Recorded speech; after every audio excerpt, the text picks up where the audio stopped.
بسم اللہ الحمدللہ والصلاۃ والسلام علی رسول اللہ. اللہ تعالیٰ کی بابرکت نام سے اور نبی کریم صلی اللہ علیہ وسلم کے اوپر درود بھیجتے ہوئے ہم ابتدا کرتے ہیں آج کی نشست کی. میرے عزیز بھائیو، جیسے آپ جانتے ہیں ہم سورۃ الکہف کے ایک سلسلے میں سے گزر رہے ہیں. آج ہماری تیسری نشست ہے. کل ہم نے بات کی تھی اصحاب کہف کے اپنے قصے کے بارے میں، اس کی تھوڑی تفصیل ہم نے دیکھی تھی اور ہم نے دیکھا کہ اس میں ہمیں کیا سبق مل سکتا ہے. آج ہم اس سے، چونکہ وقت مختصر ہے، آج 20 منٹ ہوں گے ہمارے پاس تقریباً انشاءاللہ، اس میں ہمارا ارادہ ہے کہ ہم آیت نمبر 27 سے آیت نمبر 31 تک کا درس کریں گے. جیسے کہ ہم نے اصحاب کہف کے واقعے میں دیکھا تھا کہ اللہ تعالیٰ نے اپنے ان نوجوانوں کو، اپنے ان بندوں کو جو کہ اس کے اولیاء میں سے تھے، ان اولیاء کو اللہ تعالیٰ نے ایک مافوق الفطرت قسم کی، خرق عادت قسم کی ایک نیند دی جو اتنے عرصے تک چلی. لیکن اس سے ہمارا کیا تعلق ہے، اس کے حوالے سے اللہ تعالیٰ اس سے بالکل اگلی آیت میں کہتے ہیں، اعوذ باللہ من الشیطان الرجیم، وَاتْلُ مَا أُوحِيَ إِلَيْكَ مِن کِتَابِ رَبِّكَ.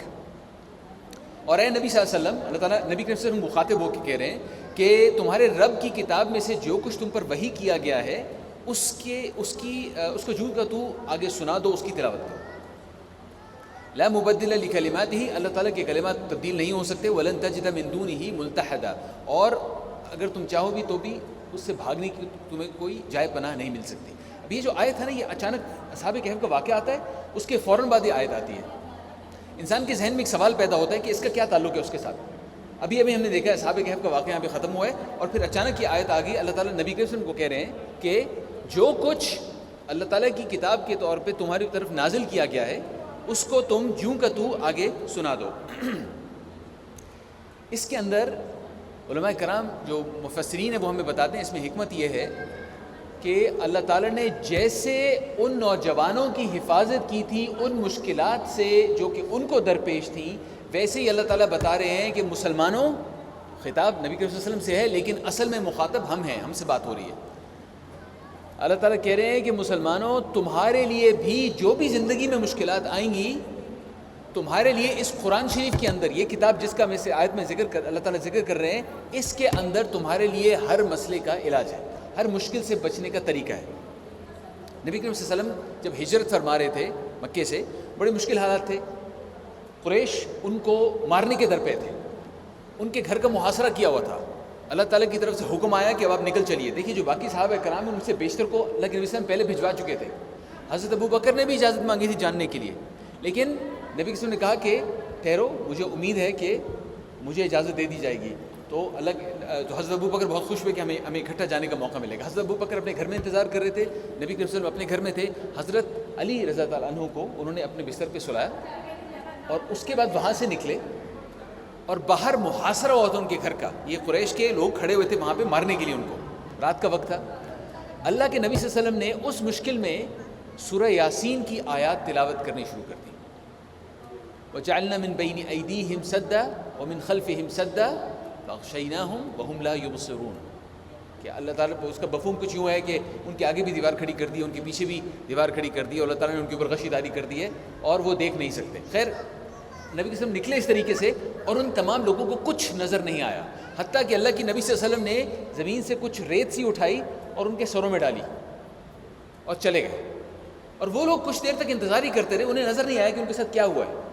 اللہ کے نبی صلی اللہ علیہ وسلم نکل گئے، حضرت ابوبکر کو ملے، اس کے بعد وہ چلے گئے. جیسے آپ جانتے ہیں غار ثور میں انہوں نے چند دن قیام کیا. لیکن یہ لوگ انہیں تھوڑی دیر کے بعد جب اچانک پتہ چلا کہ یہ کچھ ہوا ہے، کچھ مطلب اب دن چڑھنا شروع ہو گیا ہے، انہوں نے اندر دیکھا اور ان کو خیال آیا کہ اللہ کے نبی صلی اللہ علیہ وسلم کہیں چلے تو نہیں گئے. انہوں نے اندر دیکھا تو انہوں نے کہا نہیں، وہ بستر پہ سوئے ہوئے، حضرت علی سوئے ہوئے تھے وہاں پہ. واقعہ میرا اس واقعے کو بتانے کے پیچھے مقصد میرا یہ تھا کہ نبی کریم صلی اللہ علیہ وسلم کے اوپر کوئی مشکل آتی تھی تو وہ اس کا حل تلاش کرتے تھے اللہ کی کتاب میں. اس کی وجہ تھی کہ وہ جب آسودہ حال ہوتے تھے اس وقت اللہ کی کتاب کی تلاوت کرتے تھے. اس کی وجہ سے قرآن ان کا ساتھی تھا. آپ کے اور میرے لیے بھی یہ موقع موجود ہے، خوشی میں، غمی میں، آرام کی حالت میں، مشکل حالت میں ہم نے قرآن شریف کا ساتھ لینا ہے. تب یہ ہمارا ساتھی بنتا ہے، اور یہ ایسا ساتھی ہوتا ہے. روایت میں آتا ہے کہ جب میت ہوتی ہے نا، جب انسان فوت ہو جاتا ہے، اگر وہ قرآن شریف ریگولرلی پڑھتا رہا ہو، قرآن شریف کے وقت تعلق ہو، اس کو محبت ہو قرآن شریف سے، تو جو میت ہوتی ہے نا، اس کے کفن اور اس کے یعنی میت کے جسد کے درمیان قرآن شریف وہاں پہ آ کے موجود ہو جاتا ہے، اس کے ساتھ ساتھ چلتا ہے. قرآن شریف بہترین ساتھی ہے. کیوں؟ کیونکہ قرآن شریف اللہ کا کلام ہے. اللہ تعالیٰ ہمیں اس آیت میں کیا بتا رہے ہیں؟ وَاتْلُ مَا أُوحِيَ إِلَيْكَ مِن كِتَابِ رَبِّكَ، نبی صلی اللہ علیہ وسلم آپ بھی ان کو بتا دیجئے، سنا دیجئے جو کچھ نازل کیا گیا ہے آپ کے رب کی طرف سے۔ کیوں؟ کیونکہ ان نوجوانوں کو ہم نے غار میں حفاظت دی تھی، آپ کی امت کو ہم نے اس کتاب میں حفاظت دی ہے۔ اس کے بعد اللہ تعالیٰ کہتے ہیں وَاصْبِرْ نَفْسَكَ، دیکھو صبر کرو، اپنے آپ کو صبر میں رکھو، مع الذین یدعون ربہم، ان لوگوں کے ساتھ جو اپنے رب سے کی عبادت کرتے ہیں، اسے دعا کرتے ہیں، بالغداۃ والعشی، صبح شام اپنے رب کی عبادت کرتے ہیں، ایسے لوگوں کے ساتھ اپنے صبر کرو۔ یریدون وجہ، کیونکہ وہ چاہتے ہیں اللہ کا چہرہ۔ اب یہ جو الفاظ ہیں اللہ کا چہرہ، یہ میں نے لفظی ترجمہ کیا ہے، اس کا مفہوم کیا، ہم آتے ہیں اس کی طرف۔ وَلَا تَعُدْ عَيْنَاكَ عَنْهُمْ تُرِيدُ زِينَةَ الْحَيَاةِ الدُّنْيَا، اور تھوڑی سی بھی دیر کے لیے اپنی آنکھیں ان کی طرف سے نہ ہٹانا، صرف یہ چاہتے ہوئے کہ تمہیں دنیا کی زینت چاہیے۔ اس کا بھی مفہوم کیا ہے میں آپ کو بتاتا ہوں، میں ترجمہ پورا کر لوں گا پہلے۔ وَلَا تُطِعْ مَنْ أَغْفَلْنَا قَلْبَهُ عَنْ ذِكْرِنَا، اور کسی ایسے شخص کی اطاعت نہ کرنا جس کے دل کو اللہ تعالیٰ نے غافل کر دیا ہے اپنے ذکر سے۔ یہ بڑا عذاب ہے اللہ کا، بڑی سزا ہے اللہ کی، کہ کوئی شخص اس طرف چلنا شروع ہوتا ہے تو اللہ تعالیٰ اس کو پھر غافل کر دیتے ہیں۔ یہ کس کی بات ہو رہی ہے یہ بھی ہم دیکھتے ہیں، ایک منٹ۔ وَاتَّبَعَ هَوَاهُ، اور اس نے پیروی کی اپنی ہوا کی۔ ہوا کا مطلب ہوتا ہے عربی میں ہے واو یہ اور کھڑی زبر، ہوا کا مطلب ہوتا ہے خواہشات اور نفسانی خواہشات، ڈیزائرز، یہ ہوا ہوتا ہے، اور اس نے ان کی پیروی کی۔ وَكَانَ أَمْرُهُ فُرُوطًا، اور اس کا جو معاملہ تھا وہ پھر، اس کا لفظی ترجمہ ہے افراط و تفریط، لیکن اس کا مفہوم آپ یوں لے لیں کہ بالکل غیر معتدل قسم کا آدمی ہے، بالکل ڈاواں ڈول قسم کا آدمی ہے۔ اچھا، اب یہ معاملہ کیا ہے، اس آیت کا مفہوم کیا ہے ہمارے لیے، ہمارے اوپر اس کی کیسے تطبیق ہوتی ہے؟ امیہ بن خلف نام کا ایک کافر تھا مکہ میں، یہ وہی ہے، معذرت چاہتا ہوں، یہ وہی کافر ہے جو کہ حضرت بلال کا مالک تھا۔ یہ وہی ہے جس کے حوالے سے وہ واقعہ مشہور ہے کہ حضرت بلال کو ریت پہ، تپتی ہوئی ریت پہ لٹا کر ان کے اوپر پتھر ڈال دیا کرتا تھا۔ یہ وہ امیہ بن خلف ہے۔ قریش کے جو کافر تھے ان میں بھی ہمیں مختلف قسم کے کردار نظر آتے ہیں۔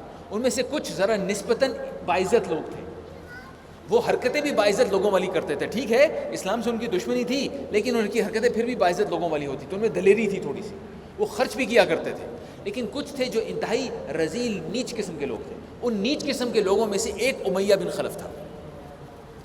یہ شخص، وہ چمڑی جائے دمڑی نہ جائے، یہ جو محاورہ ہے نا، اس کے اوپر پورا اترتا تھا۔ کنجوس تھا، انتہائی بزدل تھا، حتیٰ کہ غزوہ بدر میں جب آخر میں یہ مارا گیا غزوہ بدر میں، لیکن یہ جانے سے پہلے سعد بن معاذ جو مدینہ کے بعد میں مسلمان ہو گئے تھے، سعد بن معاذ کے ساتھ ان کی دوستی تھی، وہ سعد بن معاذ مکہ آئے، تشریف لائے سعد بن معاذ رضی اللہ عنہ، اور امیہ بن خلف سے ملاقات ہوئی اس کے پاس۔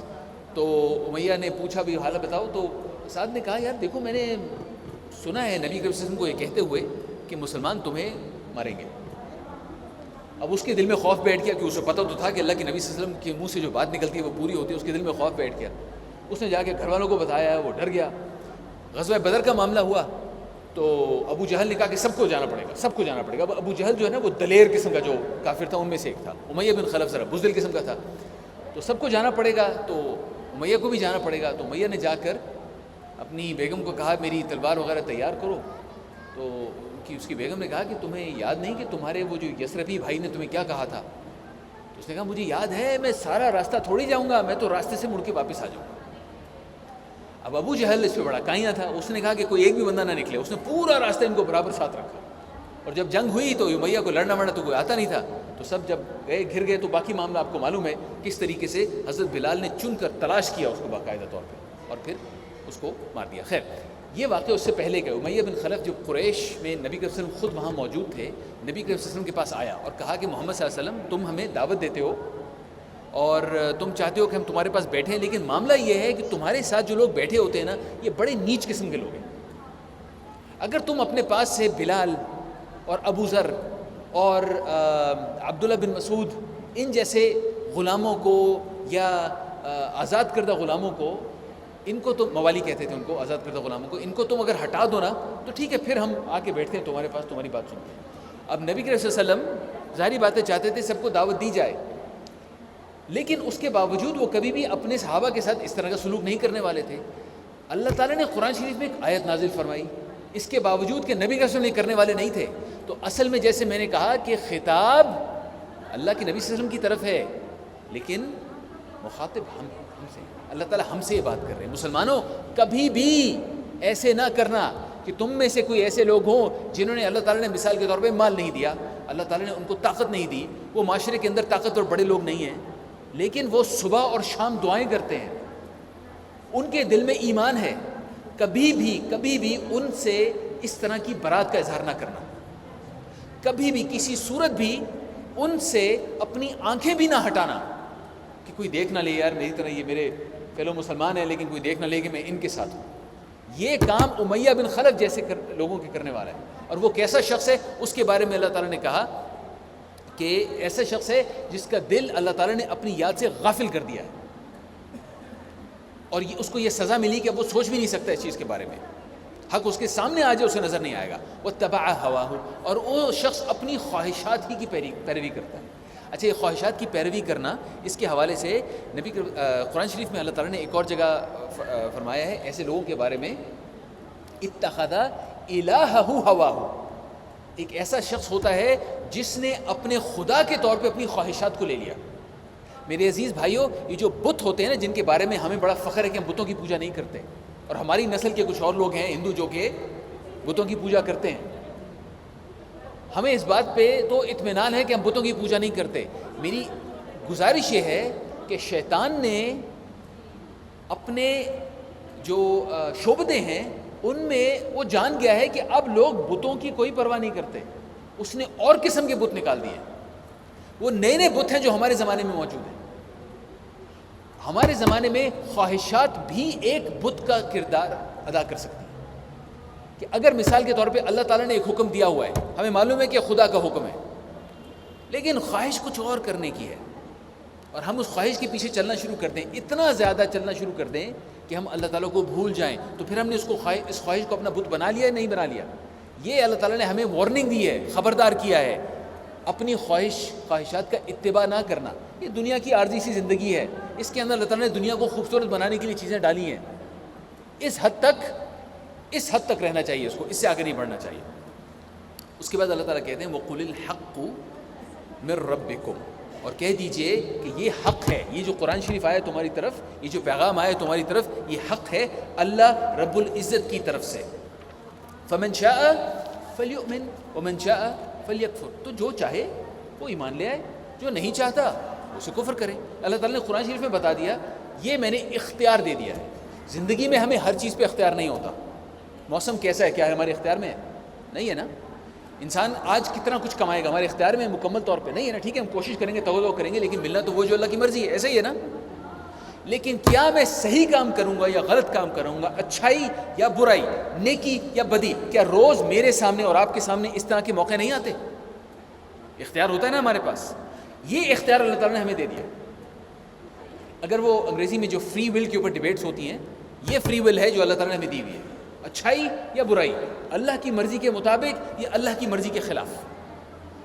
کسی دوسرے کے ساتھ نیکی کرنا, کسی دوسرے کے ساتھ برائی کرنا, یہ مکمل طور پہ ہم ہر شخص کے اختیار میں, ہر ذی شعور شخص کے اختیار میں, اور اس اختیار کے اوپر ہم سے احتساب ہوگا. قیامت کے دن کو یوم الدین کہتے ہیں. الدین, دین کا مطلب ایک تو مذہب بھی ہوتا ہے نا ہمارا دین. دین کا یوم الدین کا مطلب ہے وہ دن جس دن حساب لیا جائے گا, کہ تمہارے سامنے اللہ تعالیٰ نے روز یہ موقع دیے تھے تمہیں اچھے کرنے کا کام کرنے کے, برے کام کرنے کے, تم نے ان میں سے کون سی چیز چنی. اس کے بعد اللہ تعالیٰ بتاتے ہیں کہ وہ جو اس کے بعد ہوگا کیا. انا اعتدنا, ہم نے تیار کر رکھا ہے, للکافرین, کافروں کے لیے, معذرت للظالمین, ہم ظالموں کے لیے, نارن, آگ, احاط بہم سرادقها, جس کی لپٹیں جو ہیں نا, جو اس کو لپٹ رہی ہے, ان لوگوں کو لپٹنا شروع کر دیا اس نے. یہاں پہ لفظ استعمال ہوا ہے ظالمین, کافرین استعمال نہیں ہوا. یہ لوگ ظلم کر رہے ہیں. کس پہ ظلم کر رہے ہیں؟ کس پہ؟ اپنے آپ پر ظلم کر رہے ہیں, ان کی بات ہو رہی ہے. اللہ تعالیٰ نے ایسے لوگوں کے لیے آگ تیار کر رکھی ہے جس کی جو آگ کی لپٹ ہے وہ پہلے سے ان تک پہنچ رہی ہے. وَإِن يَسْتَغِيثُوا يُغَاثُوا بِمَاءٍ کالمہل یشوی الوجوہ، اگر وہ اس آگ میں پانی مانگیں گے تو انہیں ایسا پانی دیا جائے گا جو ان کے منہ کو جھلس دے گا۔ بئس الشراب، کتنی بری چیز ہے پینے والی، وساءت مرتفقہ، اور کتنی بری جگہ ہے رہنے کی۔ اچھا، یہ جب اس طرح کی ہم آیات پڑھتے ہیں قرآن شریف میں، اس طرح کی آیات بے شمار ہیں۔ جہنم کا جو ایک نقشہ اللہ تعالیٰ کھینچتے ہیں، اس طرح کی آیات بے شمار ہیں۔ سوال انسان کے ذہن میں کبھی کبھی پیدا ہوتا ہے کہ عذاب اتنا سخت کیوں، اتنا سخت عذاب، آخر اس کی وجہ کیا ہے؟ تو اس کے لیے تجربہ کار لوگ اپنی زندگی میں ظلم کرنے والوں کو یہ کرتے ہوئے دیکھتے ہیں کہ وہ اپنی ذات پر ظلم کرتے کرتے دوسروں پر ظلم کرنا شروع کر دیتے ہیں۔ اب وہ ظلم کا حساب کون لے گا؟ جو غزہ میں ہوتا رہے اس کا حساب کون لے گا؟ ایسے ایسے لوگ ہیں۔ اسرائیل کا ایک فوجی تھا جس نے خودکشی کر لی کیونکہ اس کے ذہن میں ایک سین بار بار چل رہا تھا۔ وہ سین کیا تھا کہ وہ جو مسلمان تھے جن کو وہ مارتا تھا ان کے اوپر سے ٹینک گزارتا تھا، وہ ٹینک گزارتا تھا اور ان کا کچومر نکل جاتا تھا۔ وہ کچومر کے جو سین تھے اس کے ذہن میں چلتے رہے، آخر کار اس نے خودکشی کر لی۔ تو یہ ہمیں اس لیے پتہ ہے کہ CNN کے اندر انہوں نے وہ اس پہ خبر چلائی تھی، وہ بیچارہ کتنا ڈپریس ہو گیا تھا اس کی وجہ سے۔ اتنے بے شمار لوگوں کے ساتھ جس نے کیا ہوگا ان کا حساب کون لے گا؟ کیا اس شخص کو ایک دفعہ مارنا کافی ہوگا؟ اللہ بہتر جانتا ہے، اللہ تعالیٰ ہی منصف ہے، اللہ تعالیٰ ہی عدل کرنے والا ہے۔ کہنے کا مقصد یہ ہے کہ جب اس طرح کی سخت آیات ہمارے سامنے آتی ہیں، ہمیں یہ ذہن میں رکھنا چاہیے کہ ہمیں کسی طریقے سے اللہ تعالیٰ اس سے بچا لے، کسی طریقے سے۔ اس کے بعد اللہ تعالیٰ کہتے ہیں ان الذین آمنوا، اور یہ ہمیشہ قرآن شریف میں اللہ تعالیٰ کرتے ہیں۔ کل بھی ہم نے دیکھا تھا کہ جب ایسی آیات آتی ہیں جن میں جہنم کا ذکر ہوتا ہے پھر جنت کا ذکر آ جاتا ہے۔ ان الذین آمنوا، وہ لوگ جو ایمان لائے، وعملوا الصالحات، اور انہوں نے نیک عمل کیے، ان لا نضيع اجر من احسن عملا، ہم ان کا اجر کبھی بھی ضائع نہیں کریں گے۔ حضرت سعید بن عامر نبی کے وسلم کے ایک صحابی گزرے ہیں، وہ مکہ میں رہ گئے تھے، ہجرت کے بعد بھی مسلمان نہیں ہوئے تھے اس وقت۔ ابھی بدر کی جنگ ہوئی، بدر کی جنگ میں کفار کو بہت بری طرح ہزیمت اٹھانی پڑی، ہار گئے وہ۔ اس کے بعد انہوں نے مسلمانوں کو تلاش کرنا شروع کر دیا، کہیں سے کوئی ایک مسلمان بھی پکڑ کے لے آؤ اور اس کے بعد پھر ہم اس کا حشر نشر کریں۔ تو ان کے ہاتھ ایک قافلے میں ان کے ہاتھ کسی طریقے سے چڑھ گئے ایک صحابی مدینہ کے جن کا نام تھا حضرت خبیب بن عدی۔ تو وہ ان کو لے کر آئے اور اس کے بعد انہوں نے پورے مکے میں اعلان کیا کہ آؤ دیکھو ہم کرتے کیا ہیں اس مسلمان کے ساتھ۔ مکہ سے باہر تنیم، یہ وہ جگہ ہے جہاں سے حد شروع ہوتی ہے احرام پہننے کی۔ وہ آپ سوچ سکتے ہیں جن لوگوں کو معلوم ہے حج اور عمرے کا انتظام آپ کو معلوم ہے کس وجہ سے وہ وہاں سے باہر گئے، کیونکہ وہ قتل مکہ کے اندر نہیں کرنا چاہتے تھے۔ تنیم سے باہر وہ گئے اور وہاں پر انہوں نے حضرت خبیب بن عدی کو کہا کہ اب ہم تمہارا حشر کرتے ہیں۔ انہوں نے کہا کہ خبیب نے کہا کہ رضی اللہ عنہ کہ بھائی تم مجھے مارنے ہی لگے ہو تو مجھے پہلے 2 رکعت نماز پڑھنے دو۔ تو انہوں نے کہا کہ ٹھیک ہے پڑھ لو، کہاں جاؤ گے؟ انہوں نے خیر نماز پڑھی ان سب کے سامنے۔ اب جتنے لوگ مکہ میں موجود تھے نا وہاں پہ، جو وہاں دیکھنے کے لیے گئے تھے، وہ سب دیکھ رہے ہیں نظارہ۔ وہ 2 رکعت نماز پڑھی، اس کے بعد کہا کہ میں اور بھی لمبی کرتا اگر مجھے یہ ڈرنا ہوتا کہ تم لوگ کہو گے کہ میں نے موت کے خوف سے اس کو لمبا کیا، اب کر لو جو تم نے کرنا ہے۔ انہوں نے باندھا ان کو اور اس کو ان کو ٹارچر کرنا شروع کر دیا۔ جو عربی میں الفاظ ہے وہ یہ ہیں کہ ان کے جسم کے گوشت کے حصے کاٹنے شروع کر دیے ایک ایک کر کے۔ ابھی باقی سب لوگ دیکھ رہے تھے، جو قریش کے باقی لوگ وہاں پہ کھڑے ہوئے تھے وہ دیکھ رہے تھے، وہ اپنا غصہ ٹھنڈا کرنا چاہتے تھے۔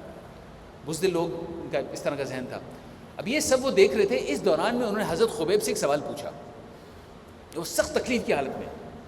انہوں نے کہا خبیب کیا تمہیں اچھا نہیں لگتا کہ تم اپنے گھر میں ہوتے اپنے بچوں کے ساتھ آرام سے، اور یہاں پر تمہاری جگہ محمد صلی اللہ علیہ وسلم ہوتے؟ تو حضرت خبیب نے اس حالت میں یہ جواب دیا کہ خدا کی قسم مجھے یہ پسند نہیں کہ میں اپنے گھر میں ہوں اور اللہ کے نبی صلی اللہ علیہ وسلم کو ایک کانٹا بھی چبھے، جس دوران میں ان کا جسم کاٹا جا رہا تھا۔ اس حالت میں وہ شہید ہو گئے۔ جو لوگ دیکھ رہے تھے یہ سارا کا سارا، ان کے دل پہ بھی اثر ہوا اس واقعے سے۔ ان میں ایک شخص تھا جس کا نام تھا سعید بن عامر، اور وہ لمبا تڑنگا سا تھا، وہ سب سے آگے آ کے کھڑا ہو گیا تھا دیکھنے کے لیے۔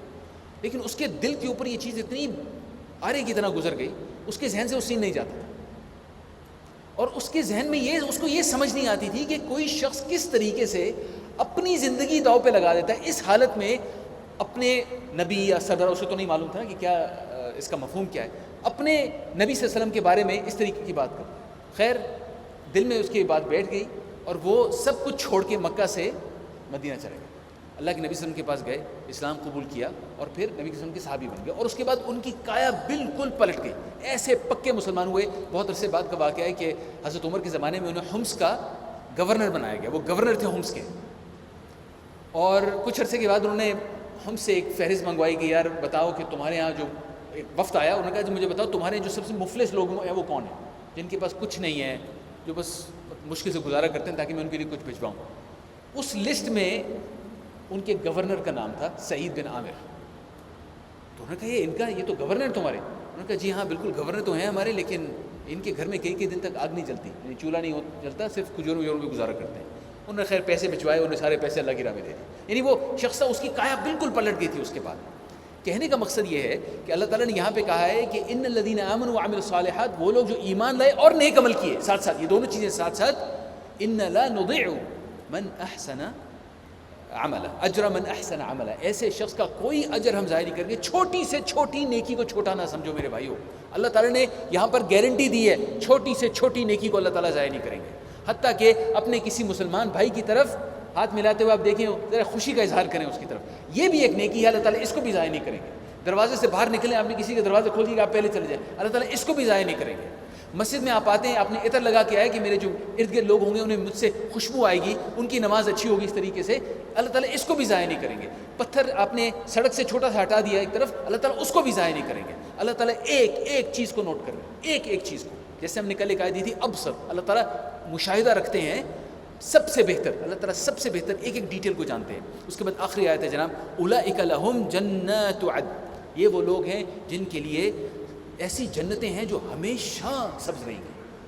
وہ سبزہ جو ہے نا وہ سیزنل نہیں ہوتا کہ خزاں میں مثال کے طور پہ گھاس ختم ہو جائے یا پتے جھڑ جائیں, وہ ہمیشہ سبز رہیں گی. تجری من تحتہم الانہار, جن کے نیچے دریا بہتے ہیں. اچھا یہ جو جن کے نیچے دریا بہتے ہیں, اللہ بہتر جانتا ہے اس کا مفہوم کیا ہے. میں آپ سے صرف یہ ذکر کر سکتا ہوں, میں نے اپنی آنکھوں سے ایک نظارہ دیکھا تھا. ہمارے ملک کے شمالی علاقے میں دیوسائی نام کا ایک علاقہ ہے, ہو سکتا ہے آپ میں سے کچھ لوگوں کو وہاں جانے کا موقع ملا ہو. اسے کہتے ہیں highest planes in the world. وہاں جا کر میں نے دیکھا تھا کہ وہ ایک گرمیوں کے موسم میں وہاں پر سبزہ ہوتا ہے, اور آپ کو لگتا ہے جیسے میدان ہے جو تا حد نگاہ چل رہا ہے, سبزہ ہوتا ہے, پھول ہوتے ہیں وہاں پر, اور وہاں پر دریا ہوتے ہیں درمیان میں, اور آپ جہاں جائیں تو نیچے آپ کو دریا نظر. وہ اتنی خوبصورت جگہ تھی کہ مجھے لگا کہ شاید اس کا اس سے کچھ تعلق ہے. اللہ تعالیٰ بہتر جانتا ہے. ظاہری بات ہے جو اللہ تعالیٰ ہمیں یہاں پہ بتاتے ہیں تو صرف ہمارے سمجھنے کے لیے. اللہ تعالیٰ نے جو تیار کر رکھا ہے اپنے نیک بندوں کے لیے وہ اس سے کہیں زیادہ بہتر ہوگا. اور میری اللہ تعالیٰ سے دعا ہے کہ ہم جیسے ٹوٹے پھوٹے مسلمان جو ہیں, اللہ تعالیٰ ہمیں بھی چومے میں ہی وہاں پہ کسی طریقے سے شامل کر لیں. آمین. اللہ تعالیٰ کہتے ہیں یحلون فیہا من اساور من ذہب, اللہ تعالیٰ ان کو وہاں پہ سونے کے کنگن دیں گے. ویلبسون ثیابا خضرا, اور انہیں باریک ریشم کے, انہیں سبز رنگ کے لباس پہنائے جائیں گے. وہ استبرق, یہ موٹا ریشم ہوتا ہے. متکئین فیہا علی الارائک, اور وہ وہاں پہ یہ تکیے کے اوپر نا, گاؤ تکیے کے اوپر جس طرح ٹیک لگا کے بیٹھتے ہیں ایسے وہاں پہ بیٹھے ہوں گے. نعم الثواب وحسنت مرتفقہ, کتنا بہترین اجر ہے اور کتنی بہترین جگہ ہے وہاں پر رہنے کی. میں بس اختتام پر 1 منٹ میں انشاءاللہ میں آپ سے ایک صحابی کا ذکر کرنا چاہتا ہوں. ان کا نام تھا حضرت عبداللہ بن حرام, اور یہ جو آیت ہے اس سے آپ کو سمجھ آئے گی کہ میں کس وجہ سے یہ واقعہ آپ کو بتا رہا ہوں. حضرت عبداللہ بن حرام, ابو جابر بھی کہتے تھے ان کو, ان کے بیٹے کا نام جابر تھا. جب غزوہ احد ہوئی, یہ اس سے پہلے غزوہ بدر میں شریک ہو چکے تھے. بنو سلمہ سے ان کا تعلق تھا, انصاری تھے. غزوہ احد ہوئی, اس سے پچھلی رات انہوں نے اپنے بیٹے کو بلایا اور کہا جابر مجھے امید ہے کہ کل میں شہید ہو جاؤں گا انشاءاللہ, تو میرا جو قرضہ ہے نا میرے اوپر وہ تم نے ادا کرنا. اچھا, اس کے بعد واقعی اگلے دن وہ واقعی شہید ہو گئے, اور شہید بھی ایسے ہوئے کہ جو بالکل ابتدائی شہداء تھے ان میں وہ شامل تھے. اور قریش نے ان کی لاش کا مسئلہ شروع کر دیا, ان کی ناک کان قریش نے وہ کاٹنی شروع کر دی. تو بعد میں جب ان کا جسد خاکی ملا مسلمانوں کو تو اتنا برا حشر تھا کہ جو دیکھتا تھا اسے رونا آ جاتا تھا. حضرت جابر نے دیکھا, کپڑا ہٹایا چہرے سے, تو وہ رو پڑے. ان کی بہن تھی وہاں پر, حضرت عبداللہ یعنی حضرت جابر کی پھوپھی تھی, وہ بھی رو پڑی. بعد میں نبی صلی اللہ علیہ وسلم نے وہ اس کے بعد دفن کر دیے گئے, تدفین ہو گئی. تو نبی صلی اللہ علیہ وسلم نے ان کو کہا کہ تم لوگ جو رو رہے ہو نا, چاہے رو یا نہ رو, جتنی دیر تک یہ جنازہ یہاں پہ پڑا تھا فرشتوں نے اس کے اوپر سایہ کیا ہوا تھا. ان کی تدفین کی گئی. ایک بڑی عجیب بات ہوئی. کچھ عرصے کے بعد 46 سال کے بعد سیلاب آیا. حضرت جابر اس وقت زندہ تھے. اس سیلاب میں کچھ قبریں بے نقاب ہو گئیں. ان قبروں میں سے حضرت عبداللہ بن حرام کی قبر بھی تھی. اور ان کے جسم کو اس وقت پھر دیکھا گیا اس کی دوبارہ تدفین کے لیے، اسے کچھ نہیں ہوا تھا، شہید تھے اللہ تعالیٰ کے یہاں، شہید تھے۔ ان کے حوالے سے نبی کریم صلی اللہ علیہ وسلم نے ان کے بیٹے کو دیکھا کہ وہ بہت غم میں ہیں، تو انہوں نے پوچھا کہ جابر کیا بات ہے؟ انہوں نے کہا جی میرے والد صاحب فوت ہو گئے اور مجھ پہ قرض بھی ہے جو میں ادا کرنے کی کوشش کر رہا ہوں۔ تو حضرت محمد صلی اللہ علیہ وسلم نے ان کو کہا کہ جابر، اللہ تعالیٰ نے تمہارے والد سے بالمشافہہ بات کی اور کہا مانگو جو مانگتے ہو، اور حضرت عبداللہ نے کہا کہ میں صرف یہ چاہتا ہوں میرے رب کہ مجھے ایک اور موقع دے دے کہ میں پھر سے تیری راہ میں شہید ہوں، اور رب نے کہا کہ نہیں یہ تو میں پہلے ہی لکھ چکا ہوں کہ ایسا نہیں ہو سکتا۔ تو پھر حضرت عبداللہ نے پھر دوسری درخواست اللہ تعالیٰ سے یہ کی، تو پھر کسی طریقے سے مجھے جو مرتبہ آپ نے یہاں پر دیا ہے یہ کسی طریقے سے پہنچا دیجئے میرے پیچھے جن لوگوں کو میں چھوڑا ہوں۔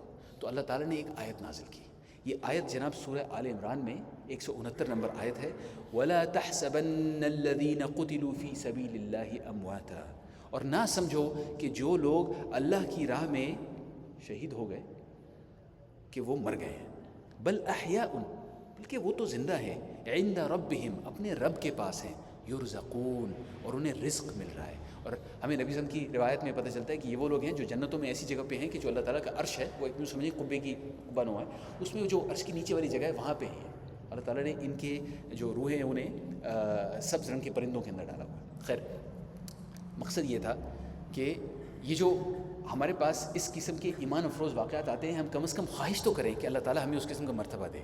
اللہ کے نبی صلی اللہ علیہ وسلم نے کہا ہے کہ جب بھی خواہش کیا کرو یا دعا کیا کرو تو صرف جنت نہ مانگا کرو، جنت الفردوس مانگا کرو۔